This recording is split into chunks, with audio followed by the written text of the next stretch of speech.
the diaspora vote.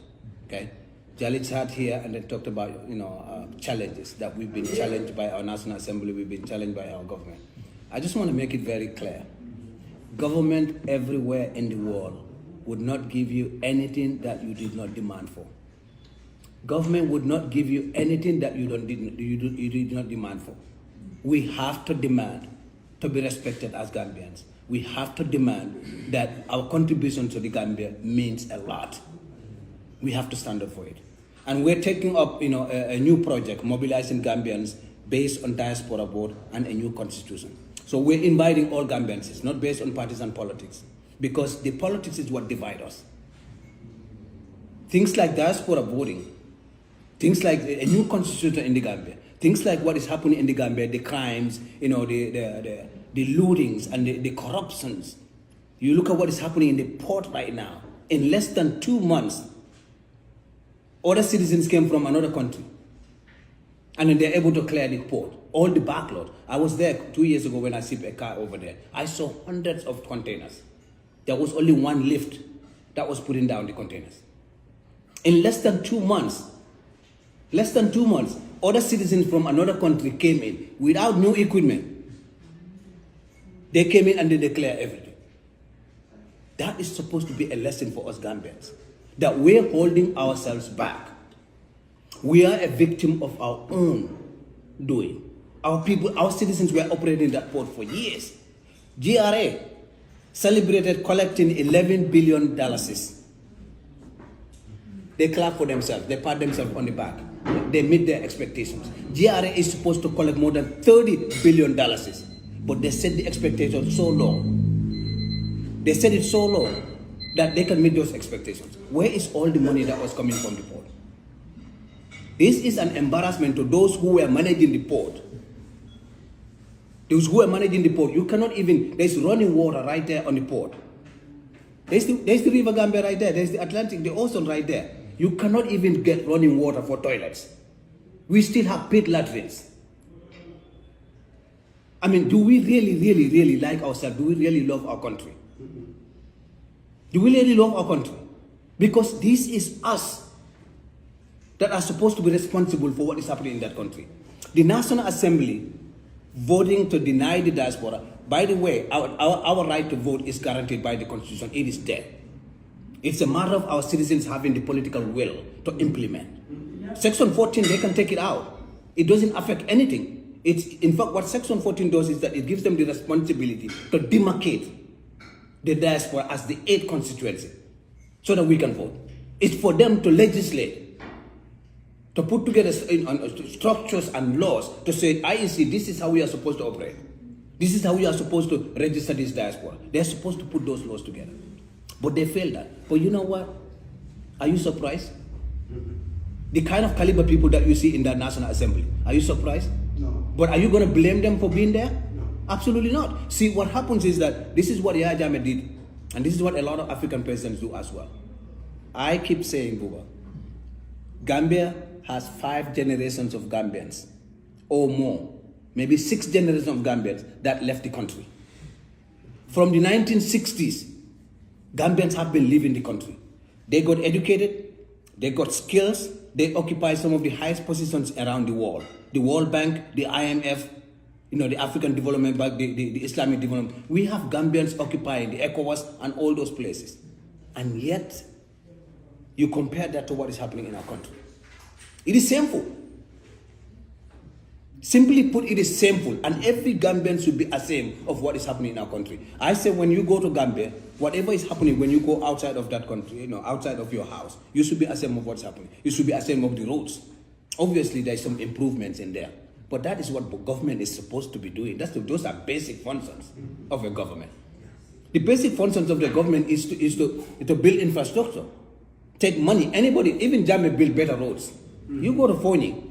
You starting from Brikama, you go to Fonyi and you drive on that road. For years, that road is still a very, very quality road. So if it's roads, anybody can do it. But some of the governing issues that we're supposed to handle as a country, and we neglect that. Recently, I wrote an article, I said, are we a citizen of, are we just a citizen of, people who deny You know, I mean, are we just people who are indifferent to what is happening in our country? That you go to Senegambia around in the evening or at night, you see these little girls and these little kids running around, but you don't care. You're driving in your nice car. Yeah. You look the other way. We just, it looks like we're a bunch of citizens that really does not care about ourselves or our surroundings. You see multi-million dollar homes, multi-million-dollar homes, but you cannot get to their home, to the house, without your car doing this. We cannot even come together and build our own country. It's a disaster. It is the same on all of us. We need to take responsibility. By the way, I want to align myself with Fat Ture. As he said before, President Barrow is not more Gambian than us. We in the diaspora love the Gambia more than the people that are living in the Gambia. We do. Because I could look the other way. Yeah. I have a nice house. I'm running 2 businesses. Yeah. I'm driving a nice car. I get my salary. So I don't have to look back to Gambia. But no, every month my stuff is not only going to my family, but going to other places. I am paying taxes. I build houses over there. I build businesses over there. I'm paying taxes. I'm sure a lot of you are too. So listen, Gambian diaspora, we love the Gambia more than the president loves the Gambia. I am telling you that. Yep. Because we put our resources where our mouths are. So this idea of, us, but at the end of the day, we, the diaspora, we need to challenge ourselves. So we're beginning to organize the Gambians, the diaspora, okay? Again, I mentioned it, not on partisan basis. We want to bring everybody together to start discussing about our right to vote. I said this in Sadar Karaba. I protested to the Attorney General and to the Solicitor General that my right as a citizen has been denied. And that's the same.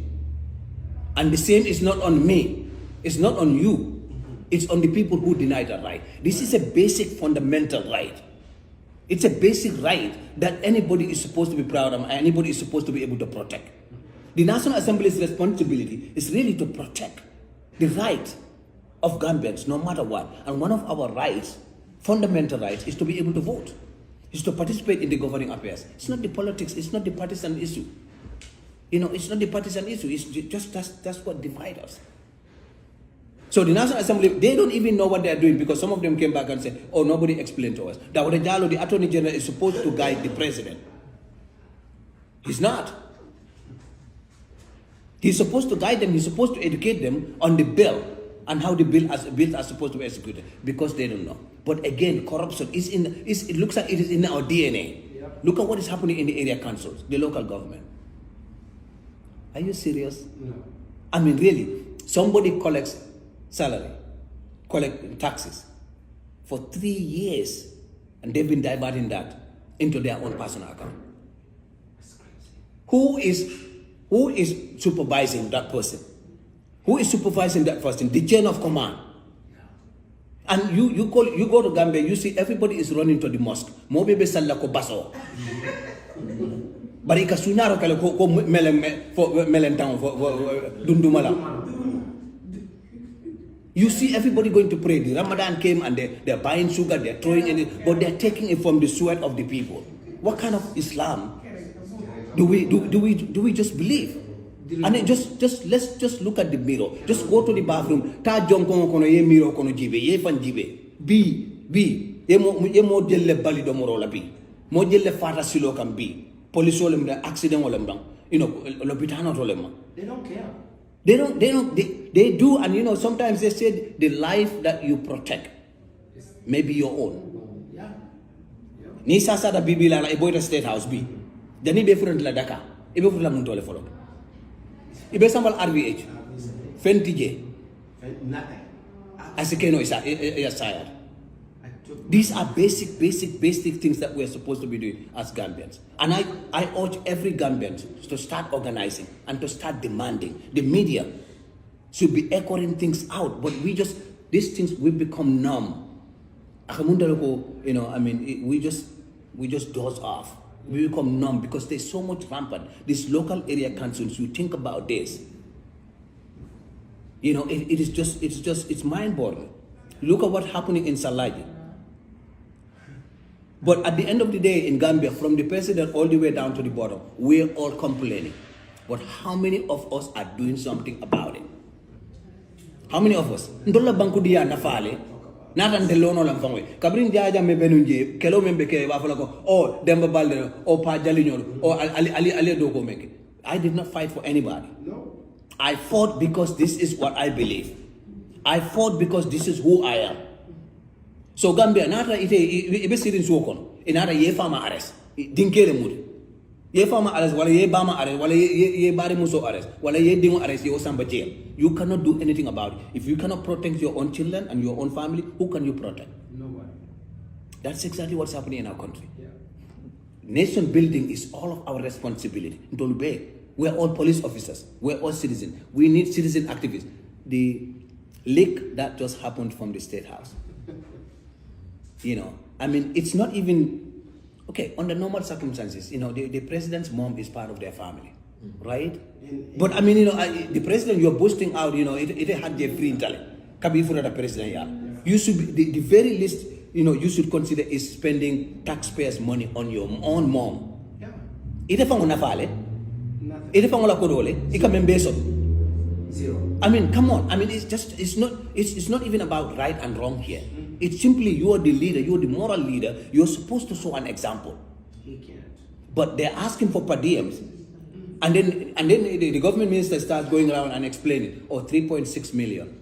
It's not only for the securities, it is for everything else. Everything they're trying to justify it. We have to do something about our country.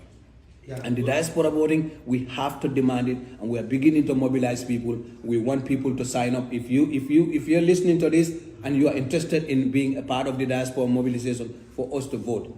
Not about UDP, not about NPP, not about DOI, not about NRP, not about Mama Kande or GDC or SFL or anybody. This is about us. But Mr. Baldeh, and our dignity. If you don't mind, what's your take, or who do you think we should blame, knowing that the 2020 draft constitution should be taken to the National Assembly for a debate and then to a referendum, whatever is the case, then it should be added to it. But now we have in two draft constitutions, the 2020 and the 2024. Right. By no means was the 2020 draft constitution perfect. It wasn't. A lot of people were not happy. I was part of the team here in Seattle that reviewed the old constitution, the 1997 constitution, from page 1 to the last page. And we also reviewed the draft constitution from 1 to the last page. And we agreed on some stuff, and there's a lot of things that we didn't agree on. But imagine this is what I'm talking about. How do you build a constitution around an individual?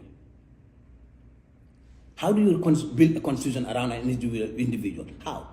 Why was the constitution, the retroactive clause and all those things they were talking about, why is that about President Barrow? Constitutions are not about individuals. Yeah. Sana, we should blame ourselves. Yeah. Everybody, we should all blame ourselves. And that's what exactly, accountability. It comes down to accountability. Let us all blame ourselves for not doing enough to make the change. Yeah. That's what I believe. Listen, it's easy for me to sit there and go MPP, MP, so perhaps they cannot compete on a level playing field. But they found themselves in the National Assembly because there is no member contest or in Nyamena. You've been there, you've seen it. I keep complaining all the time. I say that Nyamena has nothing to show for it. Kabrin Jawara Lawado. We have the most powerful people, Sajam Bodnyol, Kata, LB Mboj, Kata, all those, Mama Nyoli Jama. All those people, some of the highest top government officers, but we have nothing to show for it in Nyamena. Nothing. Yeah, I know. And we always vote the ruling party, Yaya Jammeh and everybody else. We always vote for them. But there's nothing in there. But I mean, who are you going to blame? You're going to blame the people? The people need to take responsibilities, and we need to highlight our members of parliament and us as the diaspora. We need to get up and do something about it. Don't blame anybody. So, Demba, Jawara's mom is actually from Nyamena. He is. I know. It's just Barajali is right there. So, if you watch my reels last week, the river crossing that was is it Dankungu or Nyamena? It's Jisadi. Jisadi. Yes. Jisadi. I just post that. Because I've seen it. That is crazy. If people are, crossing that river by pennies, that's insane. It's and insane. that mall was full. But anyway, I mean, what I'm trying to say, even how many Nyamina citizens are in the diaspora? We have a group, you know, and we try to bring in some projects in there and then try to see something. But as soon as you mention the diaspora, they're thinking about the money that we have. And I'm like, no, we are not doing that. We're saying, where is your network? You as a national. Samba Jallow was the minority leader for years. He's been there for almost 15 years. Where is your connection? Where is your network to be able to go to government or to other places and say, this is the project that I want for Nyamina? At least that Nyamina Dankunkusilo. That road connected 40 villages. Yeah. And now this forum is not about Nyamina. It's just, you know. But it connects 40 villages. You know, when I went to the gum walks, they told me that that's not a feeder road.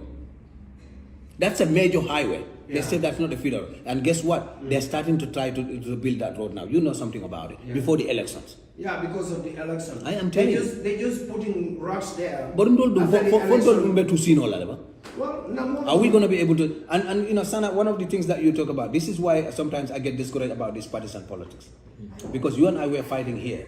We were fighting with people here in the diaspora, tooth to nail against the Ajami. Today, those people are sitting in government. And they're doing exactly what we fought against. Yeah. Exactly. So who do you trust? Nobody. Who do you trust? Nobody. I mean, what guarantees me that if your people are there tomorrow, I am not going to be fighting the same thing? Yeah. What guarantee do I It's have? very, very sad. So, It's not there. Demba, I have I'm a sorry, question. I don't want to dominate the war. I have a question, just a question. Yes, yes. I think for diaspora, we need a plan B.